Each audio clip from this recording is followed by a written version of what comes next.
Hello everyone, welcome to into maths. This is Dheeraj Tiwari. आज हम लोग जेई 2025 4 अप्रैल शिफ्ट 1 की दो एनईटी टाइप प्रॉब्लम्स करने वाले हैं। दोनों ही प्रॉब्लम्स का डिटेल में सॉल्यूशन देखेंगे।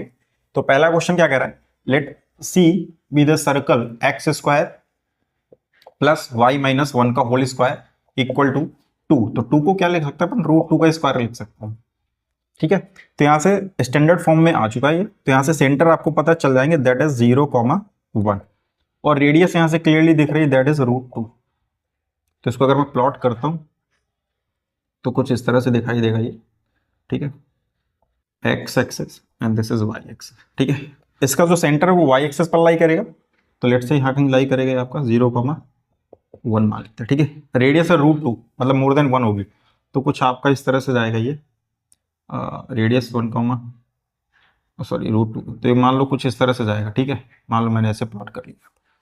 फिर आगे कहता है कि E1 and E2 be two ellipses whose centers lie at the origin and major axis lie on x axis and y axis respectively। Standard ellipse दे रखे हैं यहाँ पर, horizontal and vertical.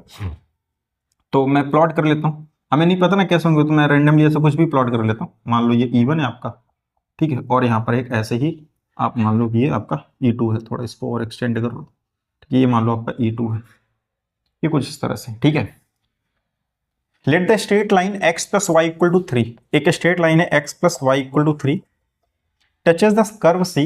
Centre circle को भी टच करती है, E1 and E2 को भी टच करती है, P Q R रेस्पेक्टिवली। ठीक है, तो एक लाइन प्लॉट कर लो जो टच करती हुई जाए। कुछ ऐसा बनाओ जो टच करते हुए निकल जाए ना, क्योंकि रफली फिगर बनाया तो थोड़ा सा ऐसा कुछ मान लो। ठीक है, टच करता हुआ ही जा रहा है, मान लो ऐसा यहाँ पर। ठीक है, ये टच करता हुआ। तो कह रहा है C को P पर करती है, that is P x1 y1। ठीक है, और E1 को Q पर, E1 को Q पर, और यहां से ये हो गया आपका x2 y2, और यहां से E2 को R पर, है ना, E2 को R पर, that is R x3 y3। चलेगा यहां से अपन। Given that P is the mid point, P क्या है, मिड पॉइंट है of the line segment QR। इस QR का P क्या है, मिड पॉइंट है।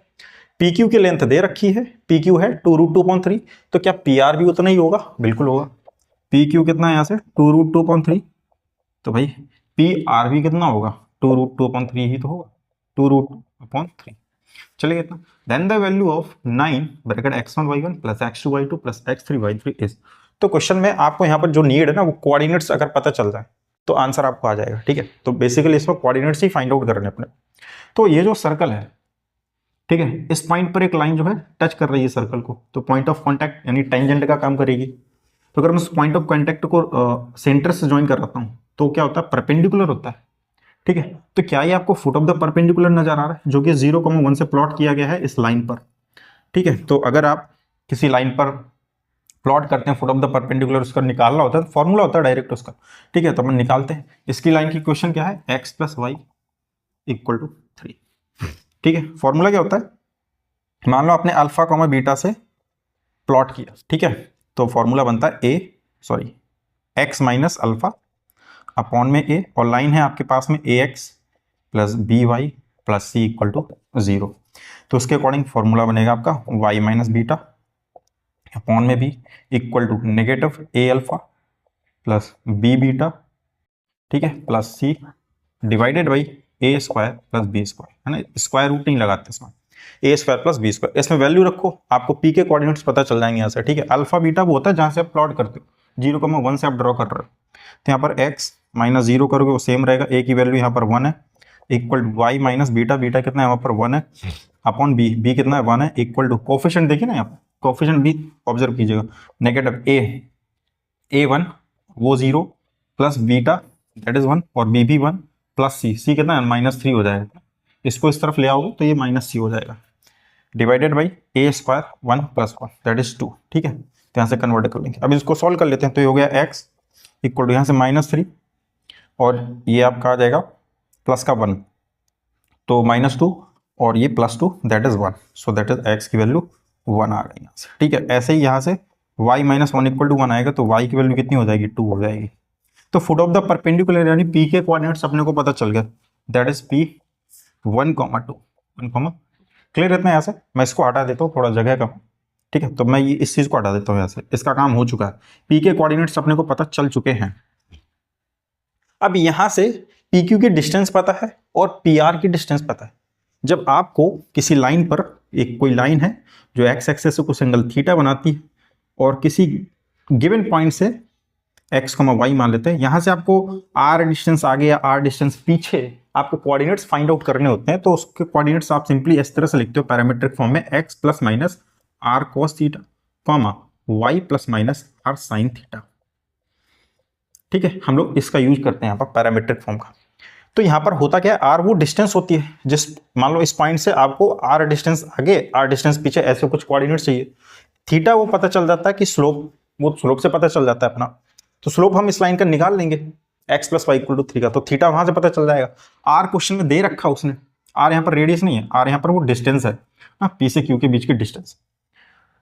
तो होगा क्या कि यहां से x plus y equal to 3, तो स्लोप कितना हो जाएगा, y equal to negative x plus 3।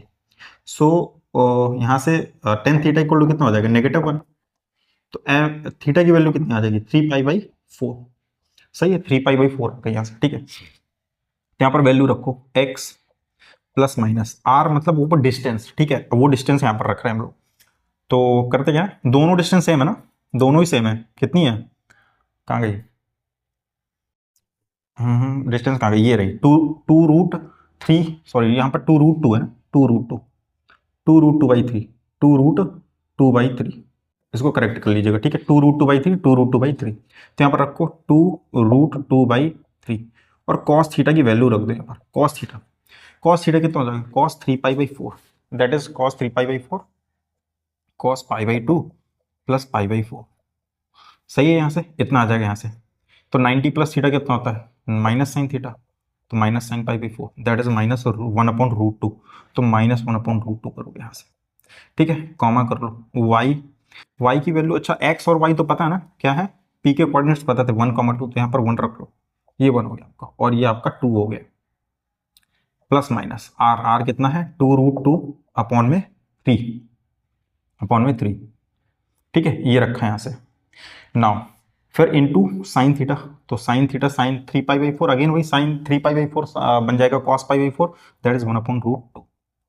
Simple, इसको सॉल्व कर लेते हैं यहाँ से। तो 1 प्लस माइनस कितना आ जाएगा यहाँ से, √2 से √2 कैंसिल आउट हो गया, यहाँ से आ जाएगा आपका दैट इज प्लस प्लस वाले का एक कोऑर्डिनेट बना लो और एक माइनस माइनस वाले का, तो 1 प्लस, और यहाँ से कितना आ जाएगा आपका -2/3 है ना, -2/3 ये बना आपका। ठीक है, ये बना, कॉमा लगा यहाँ से, ये आपका आ जाएगा 2 प्लस √2 से √2 कैंसिल आउट 2/3। एक तो कोऑर्डिनेट्स ये आ गया, एक नेगेटिव साइन के साथ ओपन कर लो, तो 1 माइनस और एक माइनस ये बैठा, तो माइनस माइनस का हो जाएगा प्लस हो जाएगा, दैट इज 2/3।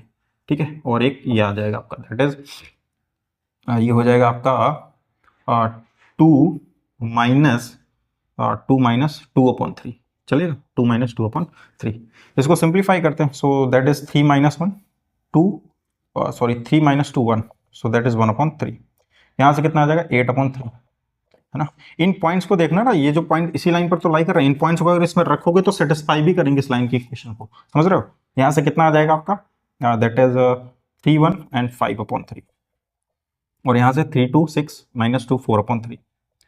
ठीक है, 4/3। यहाँ से अगर आप देखोगे तो 8/3, ये वैल्यू आपकी बड़ी है इस वाले वाई कोऑर्डिनेट्स, और ये जो आर पॉइंट है ना, ये ज्यादा हाइट पर है इस क्यू वाले से, तो बेसिकली यहाँ पर आपको ये पता चल जाएगा कि ये कोऑर्डिनेट किसका है, ये आपका आर का है, और ये वाला कोऑर्डिनेट किसका है, ये आपका क्यू का कोऑर्डिनेट है। ठीक है, तो यहाँ से सारी वैल्यू अपने को पता चल चुकी है, पी भी आ गया, आर भी आ गया और क्यू भी आ गया। ठीक है, पी को क्या बोला था, x1 y1, ये था x1 y1, x1, y1।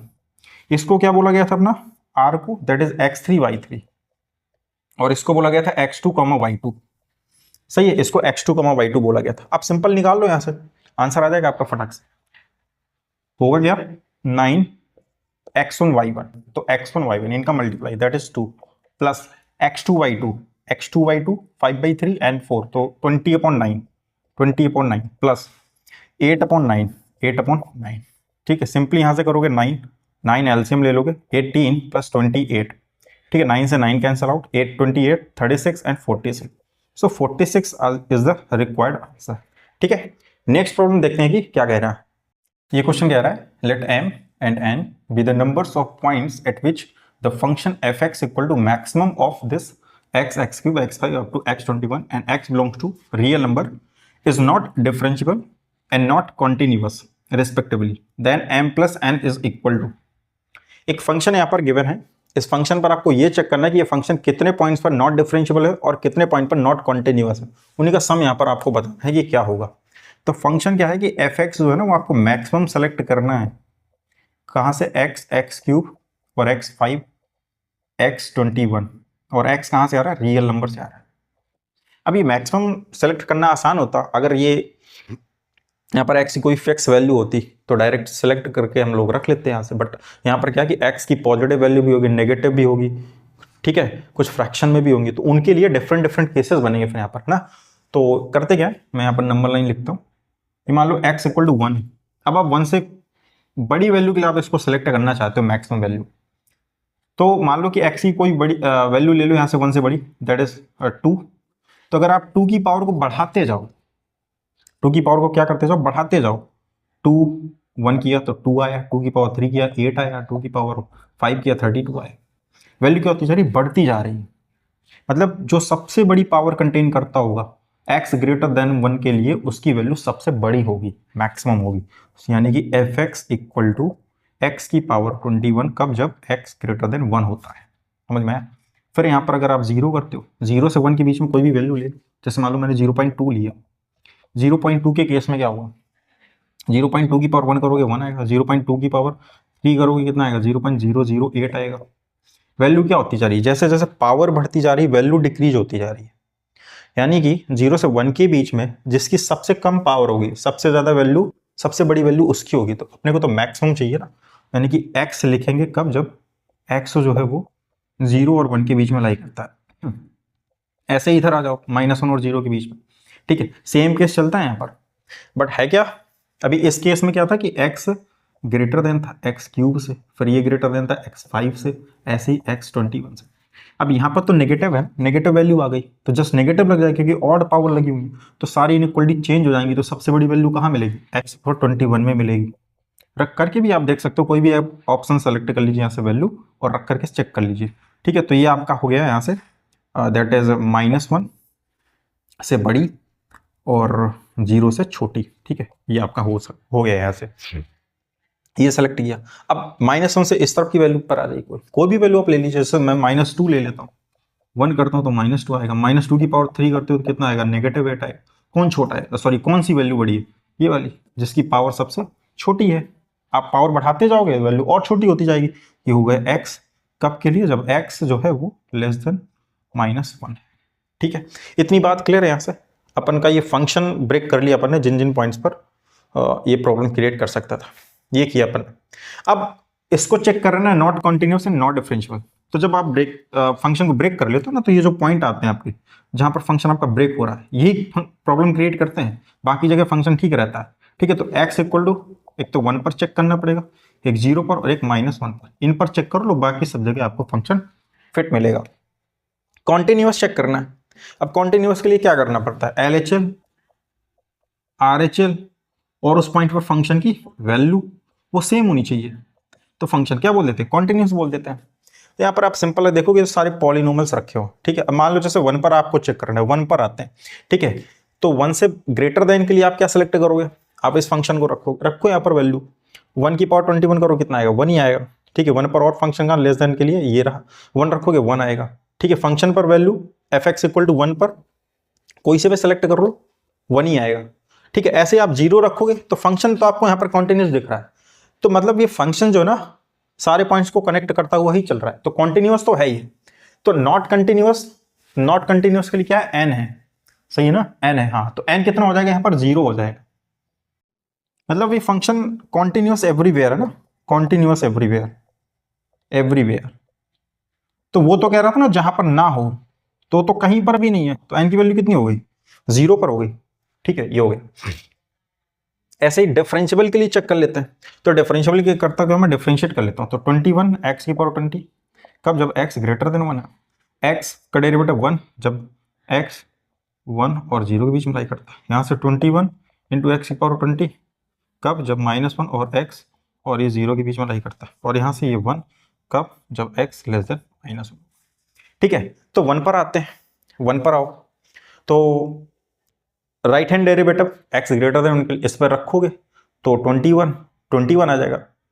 Less than 1 के लिए इधर आओगे तो ये 21 ये 1, LHD और RHD कहाँ से आ रहा है, ये 21 आ रहा है, ये 1 आ रहा है, तो इस पर ये डिसकंटिन्यूअस है। 0 पर चेक करो, तो 0 पर चेक करोगे तो RHD, तो 0 से बड़ी वैल्यू के लिए इसको सेलेक्ट करोगे आप, तो ये तो 1 दे रहा है, और 0 से कम मतलब LHD के लिए इस पर रखो, तो जैसे इस पे 0 रखोगे तो 0 हो जाएगा, ये 0 और ये 1 ये भी इक्वल नहीं, मतलब इस पर भी फंक्शन आपका डिसकंटिन्यूअस है। फिर यहाँ पर आता है -1 में, -1 प्लस कुछ करोगे तो बड़ी वैल्यू मिलेगी, मतलब ये, तो इस पर -1 रखोगे तो 21 दे देगा, और इस पर LHD चेक करोगे तो ये प्लस कम दे रहा है, इस पर भी डिसकंटिन्यूअस है।